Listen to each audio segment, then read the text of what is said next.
What's up, guys? Welcome to this episode of Beers and Breakdowns. In this episode, we are doing a pretty awesome one, SCP Dollhouse. But before we get to the episode, we have some really good news. So as you guys know, we film these in batches, and over the last couple weeks, you've been just getting the trailer for our new show, Special Forces, The Next Generation, dropped in them. It was delayed for a long time because Trump decided to put a social media ban on all special operations, and because we're working directly with 320th, that affected us. But that ban has been cleared and lifted, so now our show is ready to go. So hope you enjoy the trailer. But before we do, we just wanted to touch on why we exist, why the FNG Academy is here, and let you know that our message has never changed from the very beginning. As a matter of fact, let's go back to our 1-year anniversary video that Abel made after the channel has been going for a year and we were together as a team, just so you could see that we've never faltered from our one true mission of this channel. Check it out.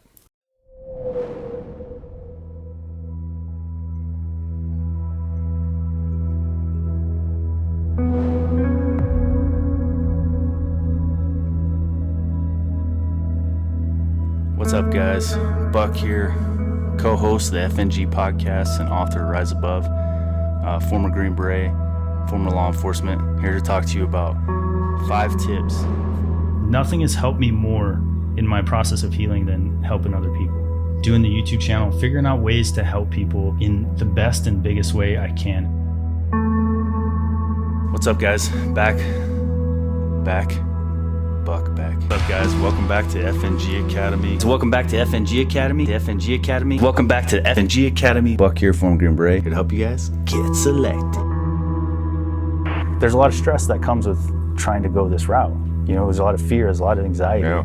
So now that, how can we use content to let them laugh, let them see that we're normal ass people. If we can do it, they can do it. Well, hello everybody. Welcome to this painting with Buck Ross, right? Here to help you guys. No, not today. Gear review. Oh yeah.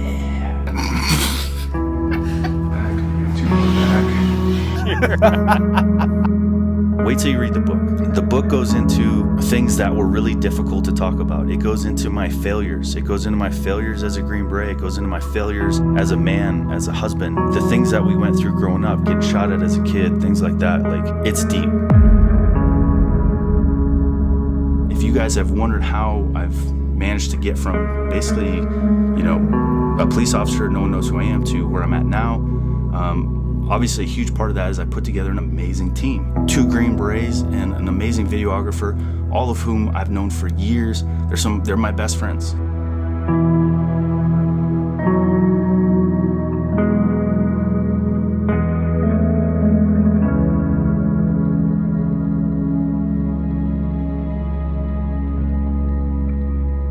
I've worked my ass off. I've spent probably about $5,000 in plane tickets over the last year.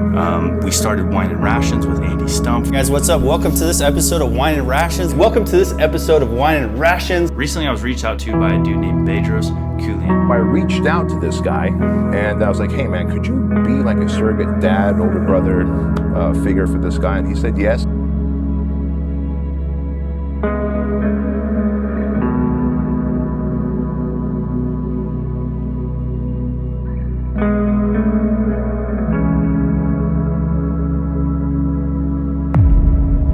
Before you guys step off to go to basic, to go to selection, to start your journey, I highly encourage you to do this one thing. And this is my last bit of advice to you before you guys leave and you can't watch the FNG Academy for a while and you have to keep, my voice ringing in your head. Help other people. So as you guys can see, our goal has always been the same thing, and that's to help you guys any way that we can, mainly to get selected. But other than that, just to peer into the special operations side of the community and help people that want to decide if they want to go that route. So we've been doing Beers and Breakdowns for a long time. You guys love it. We're going to continue to do Beers and Breakdowns because we enjoy it, and we're so grateful for you guys that you continue to tune in week after week. But our main focus, which is going to be in addition to Beers and Breakdowns, is finally here, and that's getting back to our roots of helping people get selected and showing everyone what's behind the curtains of Special Forces. So check out the trailer for our new show, Special Forces, The Next Generation, now. Camp Landing is in Stark, Florida, which is probably one of the worst places you would ever want to do an SFRE. It's called the Special Forces Readiness Exam. You can come right off the street as a civilian, active duty or guard, different branches. You can be a Marine or in the Air Force and try out for the unit. I was going for a miracle. I'm an older guy. No, it's about business. It's about the standard. It's just my job to just show up and just get it done. I was nervous, I'm not gonna lie. For this show, we just wanted to peel back the curtain and show people what it's truly like to become a Green Beret. We want to see that grit and determination more than anything. If you refuse to get back up, then it's a failure. For this selection process, we had 60 high-speed people show up. I promise you that none of these guys are gonna leave the same way that they showed up. They have no idea what they're in for. Whatever led you here, you must have been lying to yourself about the reality of it.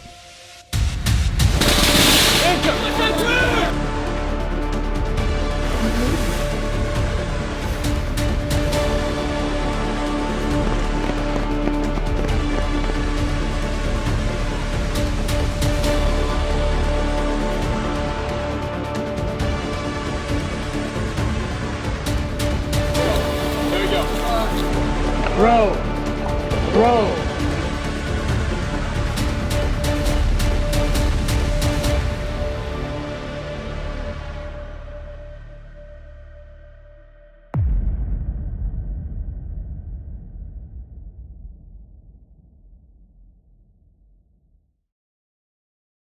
Without further ado, we're gonna get to this, but I have one more announcement, and that is the first episode of our new show is gonna drop April 28th. 7th. God dang it. April 27th. April 27th. So make sure you guys tune in, set your calendars. Please, please watch it. There's gonna be a massive giveaway. You guys are not gonna wanna miss this giveaway.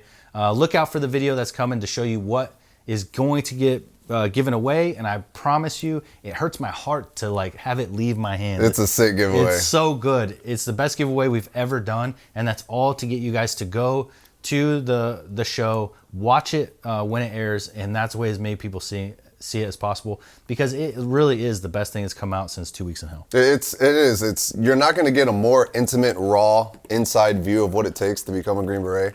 Whether you have any interest in actually going down this road or not, it's just an authentic view on the inside, and it peels back that curtain. I think it's awesome. I mean, we've seen it. It's absolutely incredible. It's been a true labor of love for all three of us, especially Abel. You know, he's been locked in a room editing this thing for months on end, and now we are so excited to finally get to share it with the world. So please, please, April 27th, please, if you support this channel, be there to support us. Share it with a friend. Share it. Let's get it out there. Get into everywhere that you guys can creep into to tell them about it. Please do so. We're calling for your help right now. We really appreciate it, guys. So let's jump into SCP Dollhouse. All right, so for this, I'm excited. We're hopping back into the SCP realm and world. You guys absolutely loved the last one. We stumbled on Overlord by accident, kind of. And now we're on to SCP Dollhouse, which is the first in the series with Evan Muir and Stephen Hancock, who's the director of this. And so we're going to dive into these, and I think it's awesome. Sorry, texting a teammate. And I agree 100%. I love these. It's so fun. Obviously, we don't know the SCP world like we should. But we're just getting into it, right? You got to start somewhere. And we're going to watch these and just have as much fun with them as we can. And then we'll slowly get more and more into it. Because if you're asking me, I think this is where the future is. I am so tired of Special Forces shows and cool guy shows and movies. They're just the same thing over and over and over again. I really like this genre of mixing the special operations with the supernatural. I think that's the future, even though these guys and you fans have been watching this stuff for years. I think that this is the future and where films need to go. If they're going to get good again, they're going to get interesting again, because it's so boring. Everything else has been done so many times. So you're watching it, you watch a regular like military movie and you're comparing it to like Lone Survivor or The Covenant or something like that. This one you can't really do that because it's kind of uncharted territory. Like, how would a team fight ghosts and aliens? Like, how, I don't know, what kind of tactics do you use? What works, what doesn't? How do you fight something you can't see, or something that is here 1 second and gone the next, you know? Like, so fun. I don't know, I've had a lot of fun with this series so far. Me too. All right.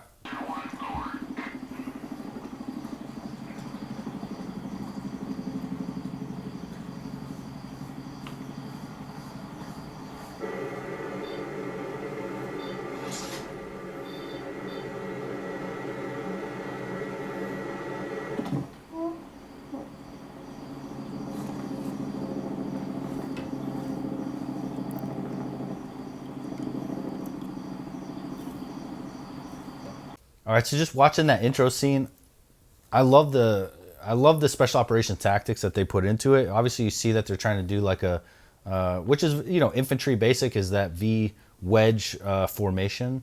I almost wish I was there with them a little bit so I could be like, hey, let's think about this for a minute. Let's stop and just like figure out what we're doing tactically, all right? Because, but I get it that there's always going to be some shifts as to what I would do versus what they're going to do because it's not person on person.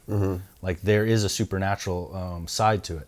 But I would just want to, especially from the law enforcement and the special operations side, mixing those when you're in residential environments like that, you spread out. Like use your cover and concealment. Use dark areas. I typically don't want to be illuminated by a street light. I want to get moving. I want to get into that location. So I want to get next to the house. I want to get behind cars. I want to get behind, use bushes because you know, sometimes concealment is just as good, if not better than cover. Is if people can't see you, they're not going to shoot at you. So I want to like be fast and just disperse onto that house and be hidden within a couple seconds. I don't want to be slow moving in a formation to the house. I'm kind of looking at this thinking it's something like you would see like a SWAT team do. Does the SWAT team have the ability to cut power to streetlights? That's something they can do?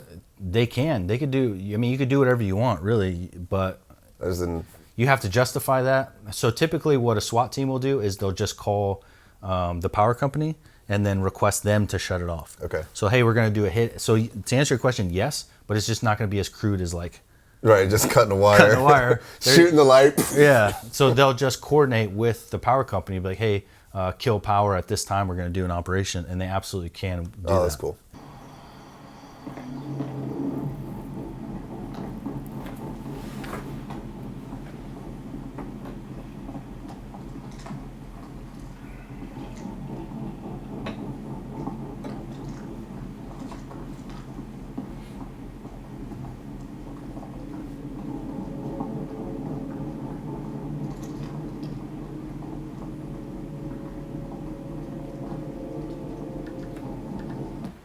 All right, this is one of my favorite scenes.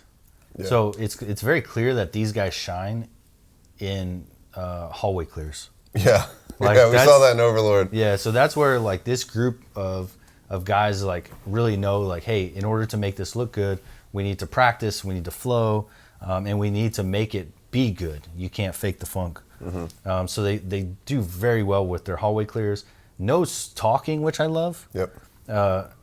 Hollywood always wants to throw in people saying something. They're so attached to scripts where this person says this and then this person says that. Yeah. And it's like, we don't operate like that. I remember Garrett called me and be like, hey, what would you say in this situation? And I'm like, nothing. And he's like, well, we need him to say something. And I'm like, nope. He's like, well, if you did say something, what would you say? And I'm like, nothing. They're like, we're not going to talk in these situations because we need to flow. And then it reminds me of a movie we're just watching that we'll review later, but they're just screaming, calling out Civil War. They're screaming, calling out all their locations as they're bounding. And it's like, you're just telling them, the enemy, everything you're doing. Yeah. I could literally just sit there and wait because you're going to tell me moving, okay, and then just shoot you. So we don't talk that much. Another attention to detail thing that I really like that they did is they actually have the green reflection when they turn their nods on. Yeah. When he dropped his nods, he had the green reflection in his eyes. I can't stand that little detail when they drop the nods and nothing happens. Like, that's blowing green in your face. Like, you're looking through a green light. It's like little attention to detail is really good. So one thing I think that's pretty cool, I've actually been in contact with the director of this, Stephen Hancock, and I've been talking back and forth with him about how they film these. And they have a military advisor on site, which we could clearly tell because the tactics are solid. But another part is Stephen likes to do long, like no-cut scenes, like where they like these clearing scenes when they're going through the hallway. And I think he does a really good job of capturing the precision that the team's using, but also you could tell it's just him with the camera and getting all these different angles and everything. I think he does a great job of actually making you feel kind of like you're there and kind of highlighting what needs to be highlighted in this hallway clearing scene. Yeah. So I think it's awesome. Again, this is one thing like you said, they shine in is clearing hallways like this. Yeah, they do well, man. I love it. What is it? Anybody else been in the living room since we came up here? No. Okay, so who moved out all the furniture? Hey, stop right there! This is 01. We spotted suspect 2 moving to apprehend. Over.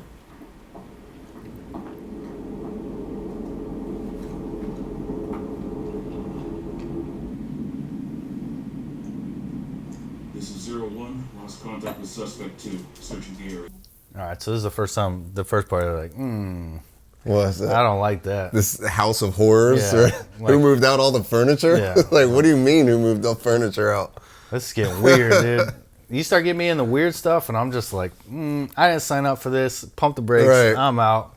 The whole like ghost going across the who moved the furniture. I'd be like, bro, what do you mean who moved the furniture? Yeah. Like, all of that room is clear now? It's like, okay, I'm out. One thing that tactically that we do in Afghanistan is like they move, they have cubby holes and hidden compartments all the times in their houses. Mm-hmm. So in training, obviously, if you suspect that there's going to be some kind of hidden compartment or hidden cubby, which I've found, weapons in little, like there'd be like a little hole that looks like it was for like food storage, and then you go inside there and they got a bunch of weapons in there. So if you do suspect something like that, you start ripping things down. Yeah. Like things are coming off the walls, and then whatever furniture didn't get moved by a ghost is going to get moved by you because you're looking for trap doors and all that stuff. So it's definitely important when you suspect some kind of hideout that or hidden compartment is that you're going to start tearing things down because you need to find it. Kind of onto that, and one thing he says there is like, is there any hidden doors or something like that? One thing that we're taught, I went to, it was called the Operator Advanced course. It's a SSE or Sensitive Site Exploitation course. And so when you clear a building and you're walking around and something just doesn't feel right, like there's supposed to be somebody there, you think maybe they're hiding somewhere, or walls don't match up, you can actually we have like lasers and stuff where we would basically take a quick measurement of the entire house. And you're like, well, the exterior wall is 16 feet long, but the interior room only goes 13 feet. And so now something's not adding up. Oh, that's pretty cool. So now you're able to go around and find out, like you said, little hidey holes, or like maybe this cabinet or this picture that looks like a picture is actually a door or something that takes you into a hidden room. Oh, that's so like sick. we had like little lasers and other little devices that we could use to quickly measure out the house and the layout and figure out what's going on. That's pretty awesome. Just get like quantifiable data. Right, that, yeah. Hey, there's actually something off here. It's not just a hunch. Yeah.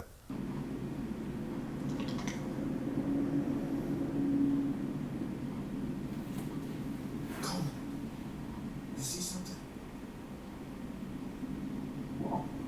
Shit!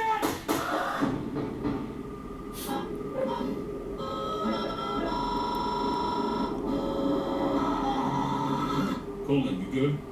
Yeah. What the fuck was that? Sir, we need to go right now. That would have been me a long time ago. Yeah, like you don't say, bro. Like that thing was floating around the room earlier. Like make your decisions. The fact is, like, what was that? So you guys were like, well, they're going after supernatural beings. I'm like, well, he doesn't know what it is. Yeah. So no. People talk about like people going into like willing to go into special operations, like, oh, that must be difficult and all that. These people know that they're going to fight ghosts. Like, I'm not doing that. No. I'm not signing up for that. There's no way in hell I'm doing it. Like, that creeps me out. That would be something I would very much turn down. Yeah. Like, You're like, nope, not for me. I'll stick with the real life people. yeah, and then the dude starts glitching out. Yeah, what do you do when your teammate just glitches like Yeah, that? they're just instantly like, he's gone. Yeah. I was like, all right. Yeah. I'm sorry, dude. Like, did you just left him? I'm like, I mean, bro was flickering. I can't explain to you what happened in there. Just know that he's gone. Like, what's that movie? Wreck-'em Ralph? Like, your boy's video game's broken. You gotta go. Yeah, we're good. Let's go.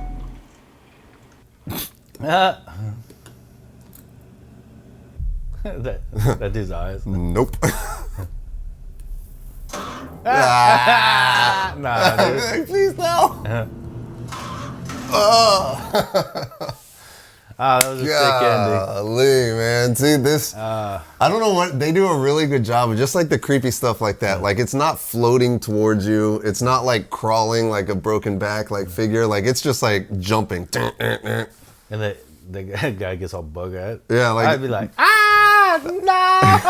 I think that they do a good job, Steven and Evan, of making you feel like, especially with such a low budget. I'm sure, I don't know what it was on this. It can't be high, right? Yeah. But to still like give you the chills and give you the creeps. They do a good job at that. And again, making really smart decisions with covering everybody's face.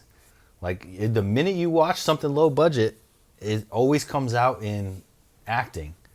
And so by covering their faces and dubbing over their voices and giving their voices like an auto-tune kind of like futuristic thing, like they're all wearing equipment, you're essentially taking out 90% of the skill of acting. And that's no offense to the actors. It's just a smart decision to make when you're working low budget and you can't pay, tons of money for professional actors that make you feel like you're really in it. Right. It doesn't. It takes away that distraction of the possibility of poor acting. Right. And you get to focus on the story, which I do say that the newest one that we're going to get into next which is Stalker. Mm-hmm. I felt like the acting went way up. There's a lot of like really good acting in that one, but then tactically wasn't as fun as when they're getting into a house and clearing and flowing and stuff like that. So, but we'll jump into that one next. Hope you guys enjoy. Make sure you are there for the premiere of our new show, Special Forces: The Next Generation, April 27th. Also, is it right? April 27th. Yeah, April 27th. And before we go, I do want to mention that I recently got accepted for the New York City Marathon, which is kind of a big deal. I've been trying to get in this race for years, and this year I got accepted. Over 200,000 people applied. Only 3% got selected. Really? It's one of the hardest races to get into, but I'm running it with a charity organization called TAPS, Tragedy Assistance Program for Survivors, and they support Gold Star families, so family members of people that have lost their life in the military. So part of it is we're doing a big fundraiser for the organization. And so Abel will put a link down below the video. If you guys can go and donate whatever you can, whether it's $1, $5, 50 cents, whatever you can. If everybody watching this video donated $1, we would smash the donation, our donation goals for this video. But if you can, check it out. Please donate if you can. If not, no big deal. Just know that we are going to be doing that. I think we're going to be making some videos about it. It's going to be cool. Finally get to go to New York City. I've never been to see the memorial, the 9/11 memorial, so that's going to be pretty sweet. That. It was sick. So yeah, beautiful. Big deal for me. So if you guys can help support that, I would really appreciate it. But otherwise, yeah, watch out for April 27th for the new documentary coming out. And by we, it's him. I'm not running. Your boy's almost 200 pounds for the first time in my life. If I run half a mile, dude, I'm gonna get shin splints and keel over. Meanwhile, this guy ran ultra marathons in the mountains of Colorado. But not no more. Not no more. All right, hope you guys enjoy. We'll see you on the next one.